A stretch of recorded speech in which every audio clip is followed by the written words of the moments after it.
Hai good people, selamat datang di Gerai Investor.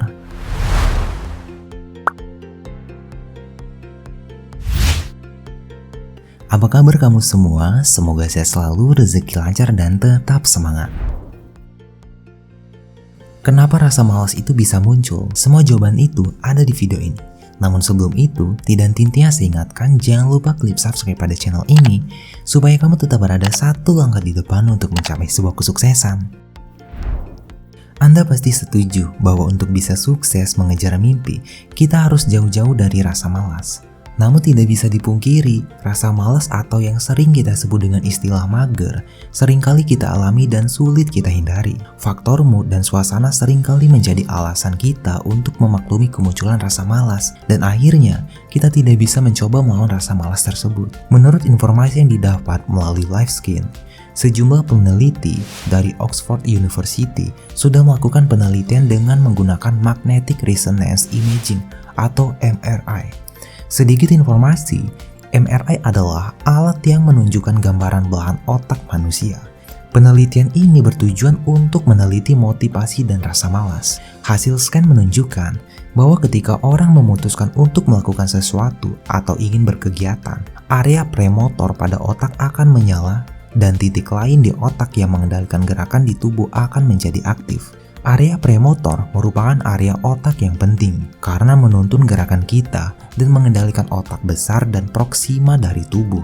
Pada orang yang malas, area premotor pada otak tidak menyala sehingga tidak memunculkan sinyal ke otak besar dan proksima di tubuh. Koneksi otak yang menghubungkan keputusan untuk melakukan sesuatu menjadi sebuah tindakan menjadi tidak efektif pada orang yang malas, sehingga muncul rasa malas yang bergerak, lelah dan lemas karena otak harus melakukan upaya lebih keras untuk mengubah keputusan yang diambil menjadi tindakan untuk bergerak.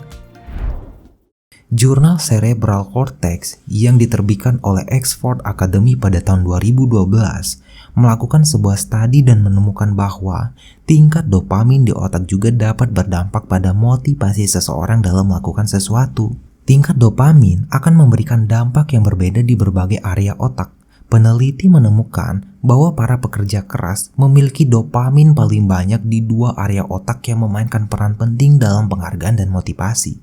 Dalam British Journal of Sport Medicine, Dr. Richard Weiler mengatakan bahwa kemalasan harus mulai dikategorikan sebagai penyakit. Malas yang berkepanjangan berdampak kepada penyakit berbahaya seperti obesitas, diabetes, dan hipertensi, sehingga bisa disimpulkan bahwa malas adalah sumber dari penyakit. Oleh karena itu, harus segera diatasi dan dicari solusinya. Olahraga dan aktivitas tubuh adalah solusi untuk menghindari rasa malas. Namun masyarakat zaman sekarang memiliki minim pengetahuan tentang nutrisi dan juga olahraga. Spesialis kedokteran, Dr. Michael Triangto SPKO, menyebutkan bahwa pola hidup sehat dengan melakukan gaya hidup aktif dan berolahraga adalah sebuah kunci dari penyakit kemalasan.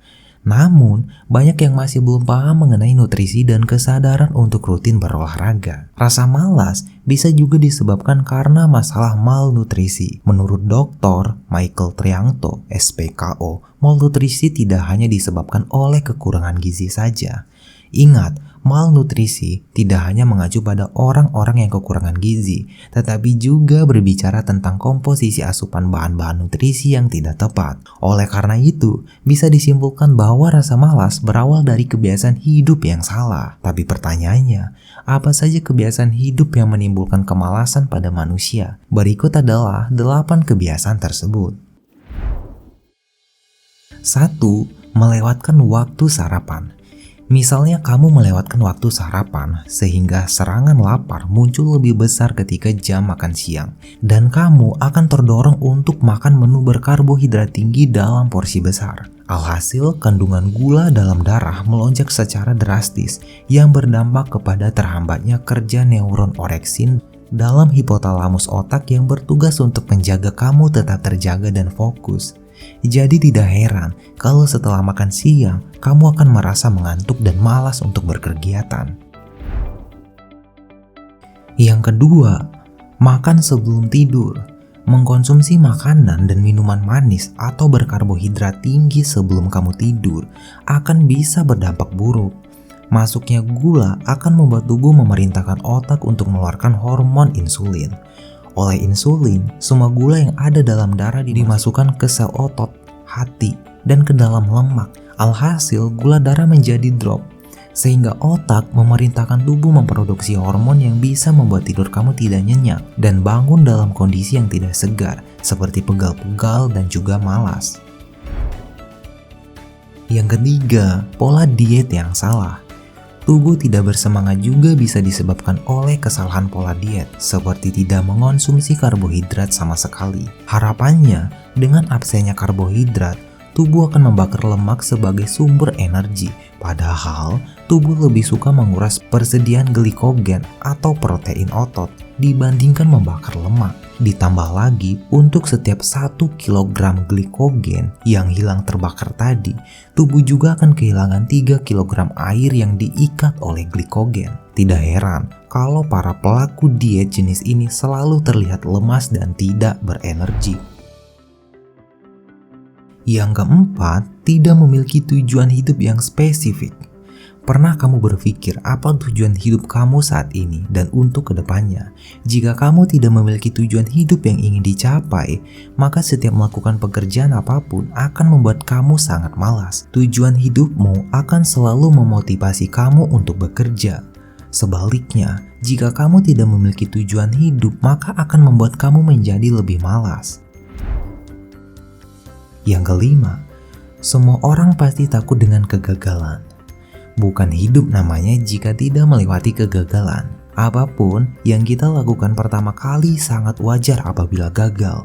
Bahkan kegagalan berkali-kali bukanlah akhir dari segalanya. Tetapi ketika kamu merasa takut untuk gagal bisa menyebabkan kamu menjadi malas. Biasanya banyak orang yang tidak siap untuk mengambil resiko karena takut kehilangan apapun dalam hidupnya. Padahal ketika kita tidak berani mengambil resiko, maka tidak akan mencoba sesuatu yang baru dalam hidup kita. Kita harus mencoba sesuatu dan mengambil resiko untuk mencapai sesuatu dalam hidup kita. Yang keenam, depresi. Depresi juga dapat menjadi kemalasan utama pada sisi manusia. Dalam keadaan pikiran yang tidak karuan, banyak orang yang tidak ingin melakukan apapun dan hanya ingin hidup di ruangan gelap serta sendirian. Terkadang, orang yang sedang mengalami depresi tidak merasakan energi untuk bekerja dan hanya berdiam diri saja. Yang ketujuh, keraguan. Keraguan dan ketakutan hampir sama, tapi hidup mengartikan sebuah keputusan yang harus kamu buat. Terkadang, pikiran kita tidak dapat memutuskan apa yang harus kita lakukan. Hal ini biasanya akan membawa kita terhadap kemalasan. Kemungkinan besar yang akan terjadi, mungkin kita akan terus menyia-nyiakan hari kita tanpa memutuskan apapun. Yang terakhir nih, gangguan.